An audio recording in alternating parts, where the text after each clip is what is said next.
The modern era of football is problematic in many ways. From shady individuals to foreign nations buying clubs, it's safe to say that football is big business. However, most businesses fail, and we've seen quite a few football clubs hit the wall: Darlington, Macclesfield and Bury, to name but a few. My thoughts are always, how can we avoid these kinds of scenarios? And with the independent football regulator coming into the sport, hopefully in the not too distant future, I've been thinking of the good it could possibly do. However, one thing has been glaringly obvious to me: football clubs need to work together to build a better financial future for all. Yes, my friends, football clubs of the world unite in some sort of socialist utopia. So football finance is a hot button issue. Look at the state of Reading. But this idea I've had for a football financial union goes back even further than that. And what I would propose is a structure that allows professional clubs to access a pool of money, not just if they're in financial distress, but if they have major projects planned, such as new stadiums or training grounds. But before I go into the pros and cons of the idea, we must first tackle the question, what is a credit union? As this is effectively a credit union. A credit union is a member-owned financial institution. It offers services that you'd find at a commercial bank, such as savings accounts, credit cards, and credit with members able to borrow money. Now, for our purposes, we don't need the clubs to have a savings account, but regularly pay into this so-called union. So everything I'm going to lay out is completely hypothetical. You can disagree with the finances involved. We'll have an argument in the comments about it. But let's say Premier League clubs pay a portion of their television revenue, their TV money, such as say £3 million as a ballpark figure. So that's 20 clubs per season. So if I've done my math right, that's 20 clubs, 20 times 3, £60 million in season 1. The clubs continually pay into the fund every year, and then they can apply for money, and if they decide to leave or not pay without a financial reason, so say a reason would be, well, we went into administration and can't afford it, that's an okay reason. But if they left because they thought, why are we paying into a fund that we will never use, then they would never be able to access the money unless they rejoined it.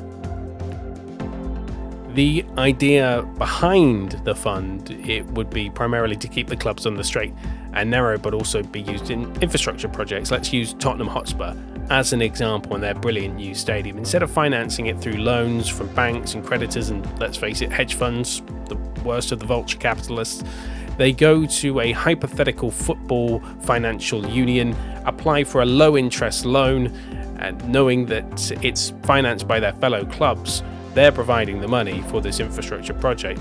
That way the club won't be in any danger of a sudden interest spike or the lender going out of business. Now, I've referenced a ballpark figure for Premier League clubs. However, this isn't just for Premier League clubs. It would also feature the entirety of the EFL. Yes, I know they're not going to pay as much, so why should they get access to it? Let's just dream of this socialist utopia. So if Premier League clubs are paying in £3 million per season, so roughly 60 million in total. Championship clubs, and once again, hypothetical ballpark figure, taking into account that the Championship makes very little money in comparison with the television revenue of the Premier League.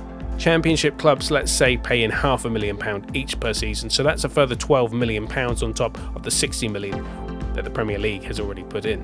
Switching to League One, let's say between £75,000 to £100,000 per year. So let's use the lower end of that 75,000 figure. That's a further 1.8 million. And for League Two clubs, let's say between 15 to 20,000. That's a combined 330,000 between its clubs if we take the 15,000, the lower end of that spectrum. So, taking all those figures into account, Season 1 of this Football Finance Union, FFU, let's call it that, this union would have a combined bank fund of £74,130,000. If you keep it going every season, then it would build up quite a sizable fund to enable clubs to look to it for potential funding. However, I am not as naive to think that this won't just work in favour of certain clubs. Corruption is a very real possibility. That's why an independent board would have to run it, free from the control of the clubs that are financing it, and backed by the new football regulator.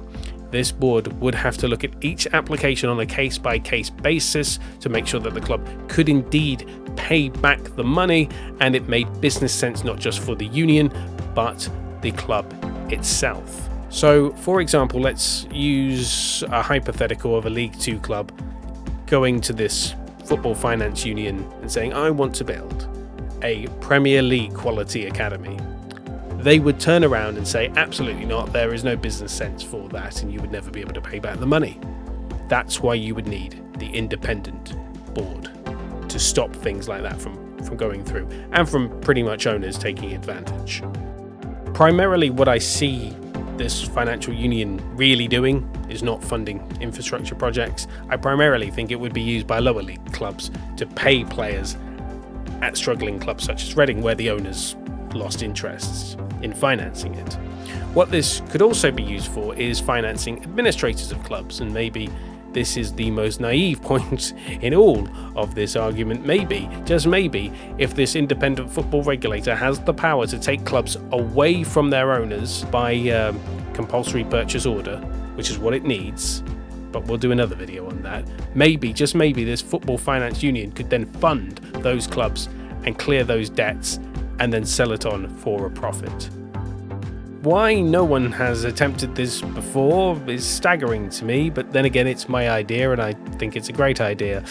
But I know that sport is a meritocracy. Why finance your opponents, right? Why would Liverpool pay into a fund that loans money to Manchester United to improve Old Trafford? Well, naively, and to quote one of my favourite films in Hot Fuzz, it would be for the greater good. Football is not a business. It is, but it isn't. It goes back to an argument that I had with somebody. Because once the owners have gone, it is the everyday working supporter that has to pick up the pieces. And I don't know about you, but I, for one, am tired of being at the mercy of terrible owners. Swindon Town had Lee Power. That's my club. Reading have Dai Young. I can't remember the old owner of Bury, but atrocious. Darlington was owned by a criminal who built a stadium too large for the club. Look at the con man that bought Notts County. Football has had some terrible owners. And the only way to stop another Bury, in my mind, is to make sure that no matter what, football has something in its back pocket for that inevitable rainy day. And whilst we're talking about football finance, a salary cap would be nice.